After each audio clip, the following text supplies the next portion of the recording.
Hello, আসসালামু আলাইকুম guys. আজকে আমি ভাজি করব ইলিশ মাছ।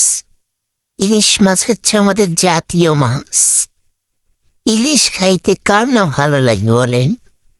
তাই আমি আপনাদের কাছে সামনে ইলিশ মাছ উপস্থিত করলাম, ভাজি করব। আপনারা সবাই দেখেন কেমন হয়েছে, কমেন্টে বলে যাবেন।